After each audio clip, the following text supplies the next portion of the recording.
Good morning, class 4th. Today we'll start a new chapter, A Westward Journey to India. This is an account of Xuanzang's journey to India. Xuanzang कौन थे? He was a Buddhist monk. He was a Chinese Buddhist monk who traveled to India to study about Buddhism and various other religious scriptures of India. The year was 629 CE. The country was China. A 28-year-old Buddhist monk named Xuanzang set out on a pilgrimage to India. Year कौन सा था? 629 CE.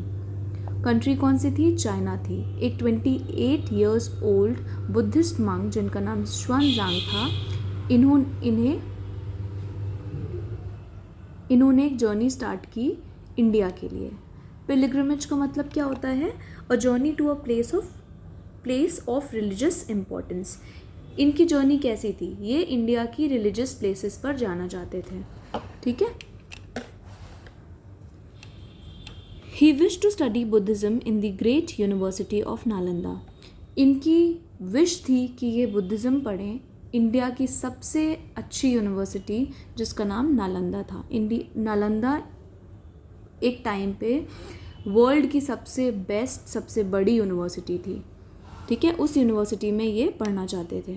But in those days in China there was a law that only merchants and foreigners could leave the country. उस time पे China में एक law था, एक rule था कि सिर्फ मर्चेंट मतलब जो ट्रेड करते हैं, जो सामान बेचते हैं, वो कहीं और ट्रैवल कर सकते हैं, या जो फॉरेनर्स चाइना में आए हैं वो ट्रैवल कर सकते हैं. People who try to leave were caught and punished. और इनके अलावा जो भी एस्केप करने की या कहीं जाने की कोशिश करता था आउट ऑफ चाइना, उन्हें पकड़ के पनिशमेंट दी जाती थी, और पनिशमेंट बहुत सिवियर होती थी वो.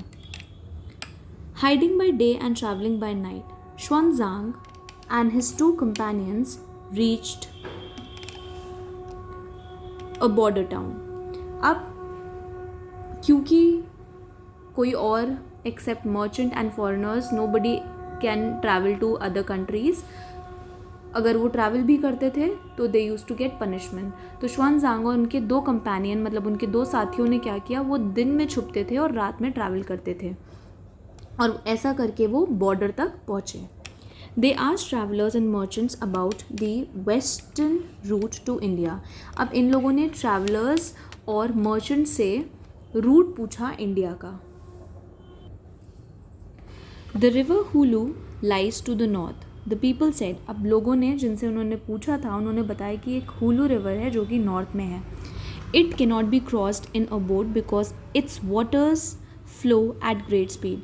अब ये कहा जाता है कि वो जो हुलू रिवर थी उसको क्रॉस करने के लिए बोट बेकार थी. मतलब बोट से वो क्रॉस नहीं की जा सकती थी क्योंकि जो वाटर का फ्लो था वो बहुत तेज़ स्पीड में आता था.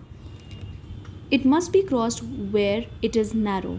और वो तभी क्रॉस करी जा सकती थी जहाँ पे वो नैरो हो, मतलब पतली हो.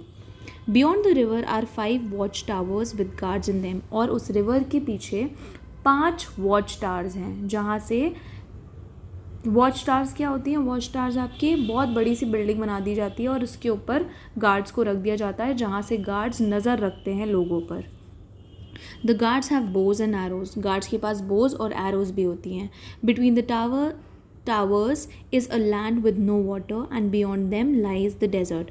और जो टावर्स के बीच में जो लैंड है उसमें कोई पानी नहीं है और उसके पीछे डेजर्ट है.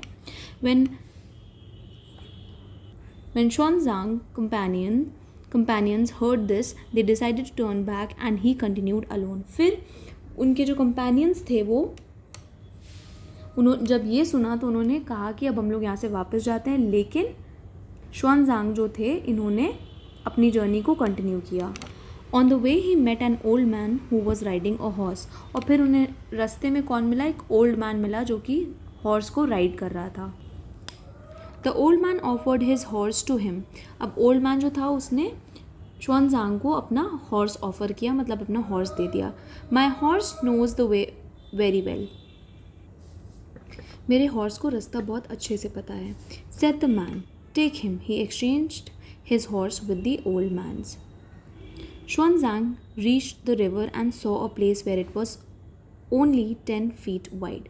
अब वो एक रिवर के पास पहुँचे, उन्होंने एक जगह देखी जहाँ जो कि 10 feet वाइड थी. Cutting long strips of wood from the tree nearby, he made a bridge and led his horse across it. फिर उन्होंने क्या किया, उन्होंने वुड की स्ट्रिप्स को काटा, ब्रिज बनाया, फिर उससे अपने हॉर्स को क्रॉस कराया.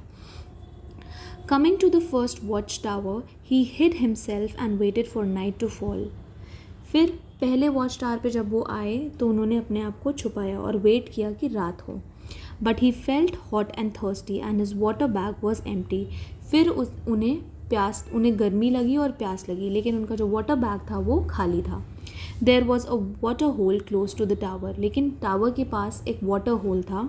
Crouching low, he ran towards it. फिर वो झुक के उसकी तरफ भागने लगे.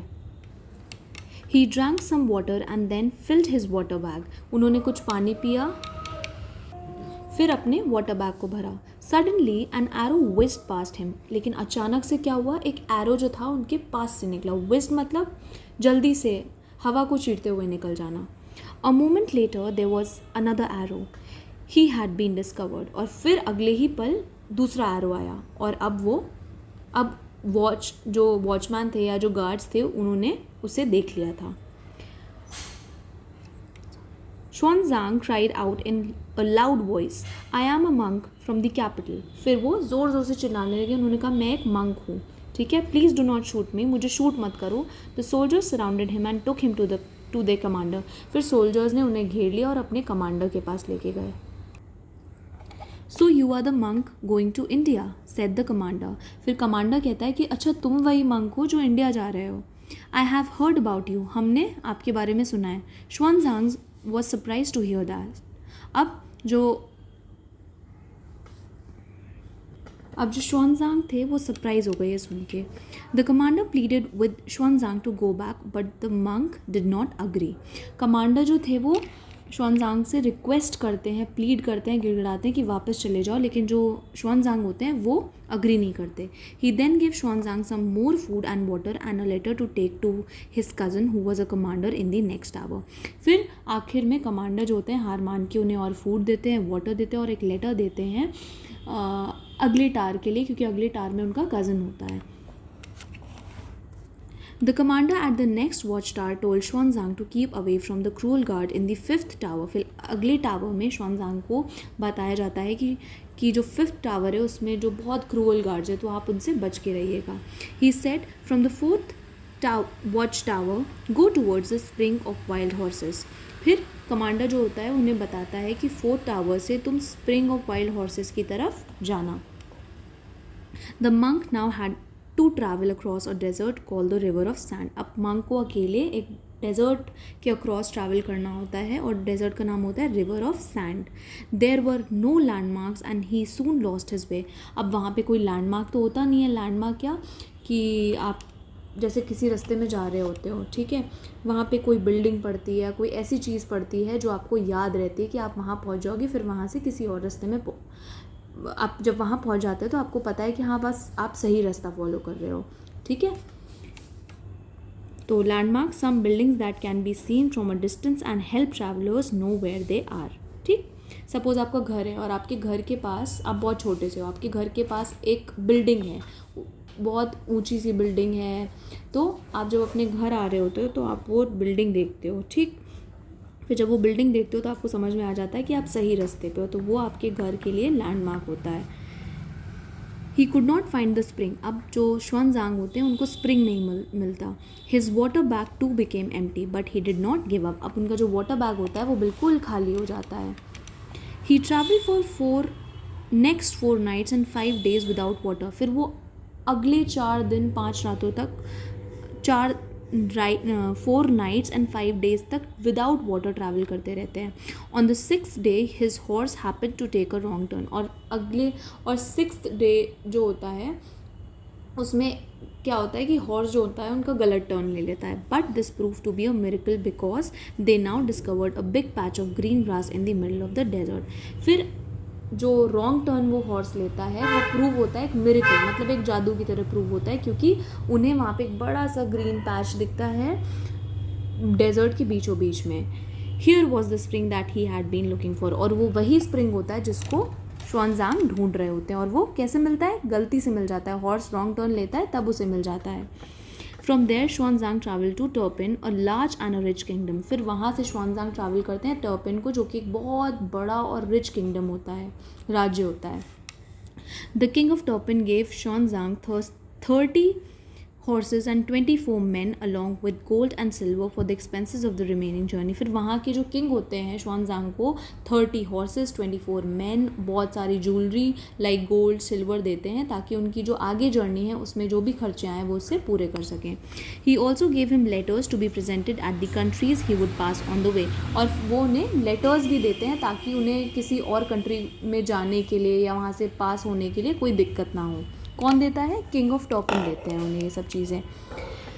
As they move forward Xuanzang and his men had to cross great snowy mountain piled with ice which did not melt even in summers. फिर जैसे ही वो आगे बढ़ते हैं श्वानज़ांग और उनके मेन को एक snowy mountain, snow capped mountain cross करना होता है जो कि समर्स में भी मेल्ट नहीं होती. 14 men starved और froze to death. और जो 14 men होते हैं 24 men से, वो ठंड के मारे, भूख के मारे मर जाते हैं या जम जाते हैं. But the few who survived finally reached Kabul and then entered India through Kashmir. लेकिन जितने भी सर्वाइव करते हैं वो फाइनली काबुल पहुंचते हैं. काबुल से फिर वो इंडिया जाते हैं कश्मीर के through. For the next 13 years Xuanzang stayed in India. फिर अगले 13 ईयर्स तक श्वानज़ांग इंडिया में ही रहते हैं. He became famous and when he return to China in 645 CE the emperor received him with great honour.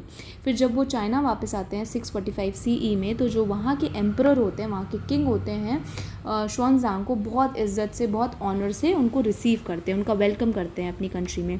He translated several valuable books that he had broad from India. उन्होंने कई सारी book वो China वापस लेके आए और फिर वो उन्हें चाइनीज़ में या किसी भी लैंग्वेज में उसे ट्रांसलेट, नॉट चाइनीज़, कैंटनीज़ या एक और कोई लैंग्वेज होती है M से स्टार्ट होती है, तो उसको मैंडरिन शायद, तो उसमें वो उसको ट्रांसलेट करते हैं. His translations are still read and study today and Xuanzang is remembered as